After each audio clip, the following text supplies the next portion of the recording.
Ben Winslow is on Capitol Hill, where Governor Herbert has ordered Zion National Park to be shut down. Ben.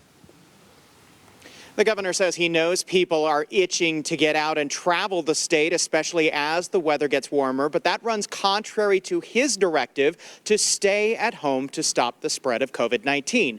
So he's removing a little bit of the temptation.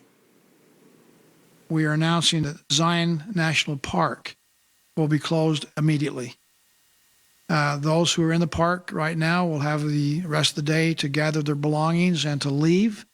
But no more admittance will come. The governor announced his order closing one of the state's most popular attractions. He hopes it will stop visitors from ignoring public health directives about COVID-19. Based on some research, based on what's been going on at the park, based on some of the difficulties of maintaining proper PPE in the park, it was decided that this was a prudent measure and the closure needed to happen. More than 50% of the people that go to Zion's Park are not Utahns.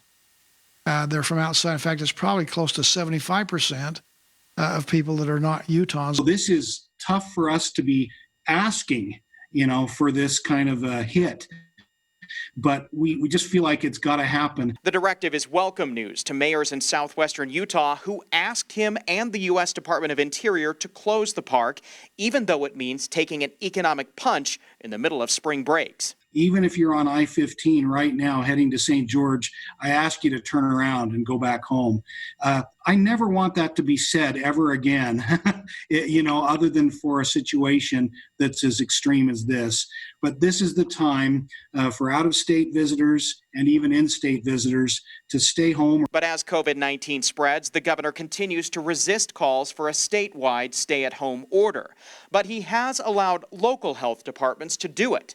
Most of the major counties across the Wasatch Front have issued them. If you look at what's been done by the different counties and what our directive is, they're virtually the same. And one has said we're going to have a power of law behind it, but we're not going to enforce the law. We've said this is a directive which we expect everyone in the state of Utah to abide by. There's not really a lot of difference. I'm expecting the people of Utah to use their good common sense.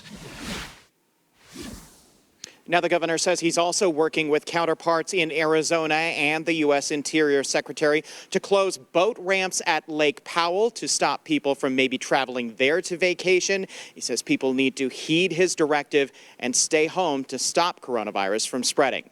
Live on the Hill, Ben Winslow, Fox 13 News, Utah.